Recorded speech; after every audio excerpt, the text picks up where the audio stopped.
je vais utiliser une galerie, hein. Donc j'ai créé un petit dossier qui s'appelle Épatons la galerie et je vais glisser cette image dedans. Elle n'est pas ouverte. Voilà. Je l'attrape et je le glisse dans Épatons la galerie. Voilà. Et donc maintenant je m'aperçois que j'ai deux images. Donc en fait j'avais le moteur explosion que j'avais déjà rentré et la nouvelle image qui est ici. Je mets une page blanche. Cette image, elle a un nom un peu bizarre. Elle s'appelle 7MXL GN3. Donc bien sûr on peut la renommer. Je ne sais pas si c'est avec un T ou un D, mais enfin bon, c'est pas très grave. Donc là, je l'ai appelé les Dupont. Mais on peut aller encore plus loin avec les logiciels de tableau interactif, c'est qu'on peut indexer les images. Donc là, au lieu de faire renommer en double cliquant dessus, je vais cliquer sur la flèche et voir les propriétés du fichier. Donc là, j'ai en profité pour mettre une majuscule au Dupont. Et ici, je peux rentrer des mots-clés. Donc les mots-clés, je peux les rentrer moi-même ou je peux en faire une activité avec les élèves. Par exemple, sur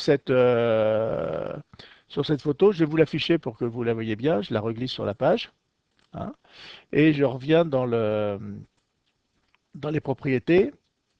Et on peut essayer de réfléchir aux propriétés que l'on va indiquer dessus. Vous avez des idées, des propositions à faire?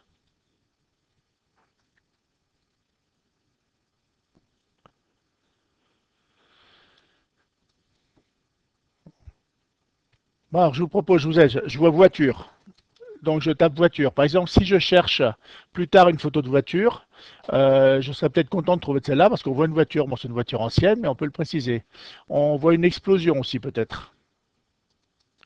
Donc je peux aussi rentrer explosion. Si je cherche une photo d'explosion, ce sera intéressant de pouvoir la chercher. Je vais essayer de taper explosion, ce sera mieux. Voilà. Donc je mets un mot-clé par ligne, je peux en mettre autant que je veux. Alors après, ce qu'on peut faire avec les élèves, c'est la pertinence des mots-clés, c'est-à-dire éviter de mettre des mots-clés qui servent à rien. Par exemple, là on voit un arbre, on pourrait écrire arbre, mais la photo, enfin les trois photos, il n'y en a aucune qui serait pertinente pour identifier un arbre, hein. Donc je ne retiendrai pas et j'en discuterai avec les élèves. On pourrait mettre roue à la rigueur, volant, conduite, etc. Donc, ou chapeau melon.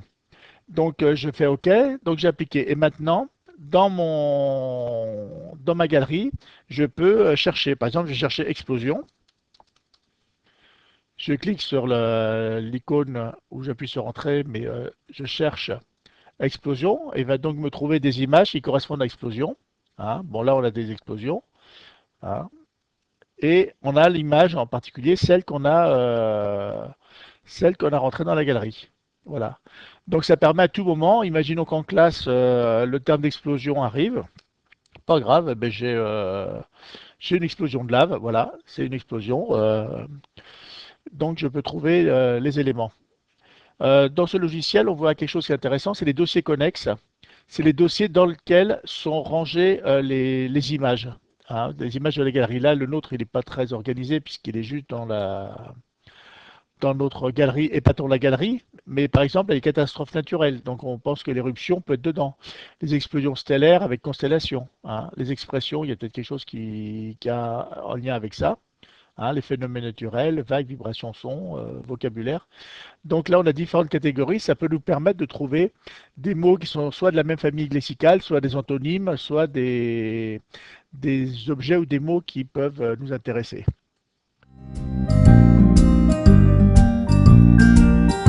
Alors, il arrive que certains logiciels de tableau interactif ne disposent pas de gestionnaire de fichiers.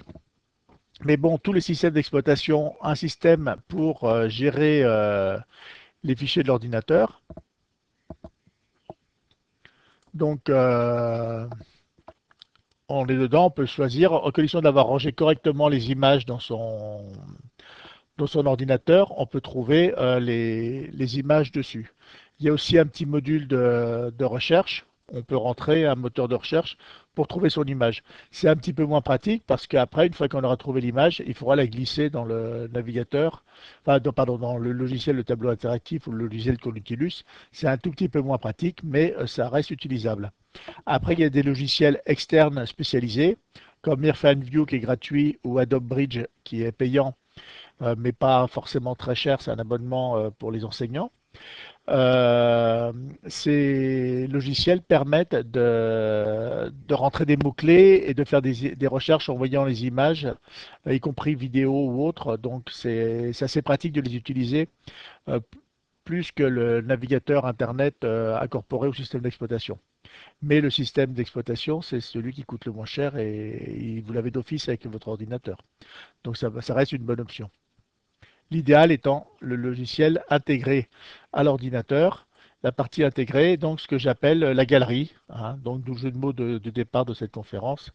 Épatons la galerie parce que, vous voyez, propriété de l'élément de la galerie, hein, c'est le, c'est le nom qu'on donne à cette fonctionnalité.